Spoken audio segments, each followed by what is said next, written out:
Legit nga ba talaga? Etong back to you na post ni Chloe San Jose regarding sa hiwalayan ni na Ai de las Alas ng kanyang boyfriend na mas bata sa kanya after 10 years of marriage. Matatandaan kasi na sinabihan ni Ai de las Alas si Chloe San Jose na girlfriend lang siya at hindi pa siya ang official na asawa ni Carlos Yulo. Kaya panahon na para i-verify natin kung totoo nga ba yung pinost ni Chloe San Jose na nag-back to you siya kay Ai de las Alas sa kanyang mismong Facebook account kung meron nga ba or wala pala.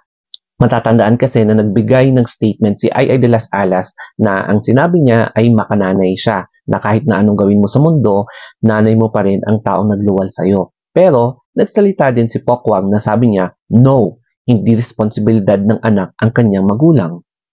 Kamakailan lang kasi, kinonfirm mismo ni Ai de las Alas nung nag-guest siya kay Boy Abunda na hiwalay na siya sa kanyang asawa after 10 years of marriage.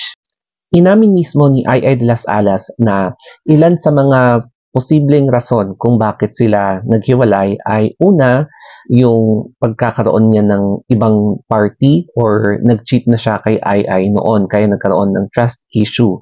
Pangalawa ay mukhang gusto ni Gerald na magkaroon ng anak. And nung nag-attempt si Ai de las Alas ay mukhang hindi nag-survive yung baby. Pero gusto pa rin ni Gerald na magkaroon. Yun nga lang, baka sa ibang babae na. Check na natin itong kay Chloe Angeli San Jose. Ito yung official Facebook account niya. So, makikita mo may checkmark, no? And then, i-check natin yung pinakahuling post niya. Dito, makikita natin yung latest post niya, November 1 pa yan, and nasa Tokyo siya. And matatandaan natin na nagkaroon sila ng post regarding sa pag-reach out sa kapatid ni Carlos Yulo, kaya lang medyo busy. And then, eto naman yung isa.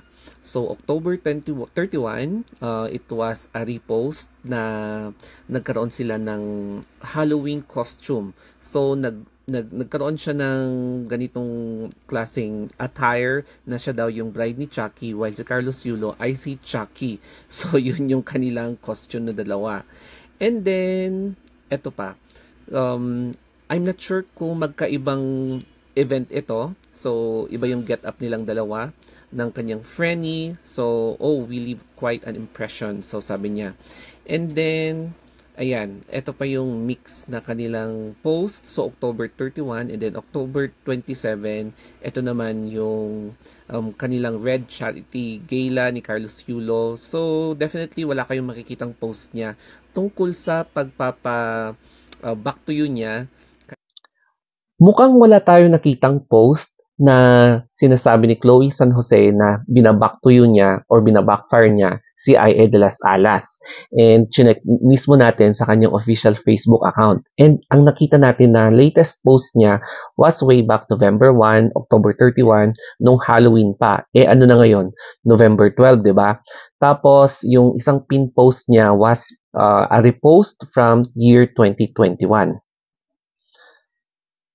However, meron kasing nagsasabi na talagang pinost mismo si Chloe San Jose. Pero bakit natin hindi makita? It's because merong settings si Facebook na pwede mong iset to friends only yung mga post mo. So, ibig sabihin, ang makakakita lang ng mga pinopost mo ay yung mga friends mo. Hindi na mga friends of friends o kaya hindi lahat. Hindi yung mga hindi friends ang pwede makakita ng mga pinopost mo sa inyong private social media account o kaya sa Facebook page mo mismo. So, bilang isang hindi kakilala, hindi ko talaga makikita and hindi ko talaga ma-verify kung indeed nga lumabas yung post na yon kasi wala talaga kapag makikita mo eh. Kasi hindi ka officially friend. Pero, for me, kung ako yung tatanungin nyo, I think it will take some time na yung both parties will amend o kaya magkakaayos. So, let's give them space. Let's give them time. Kasi sa ngayon, medyo mainit pa talaga. Medyo nagsasapawan pa kasi.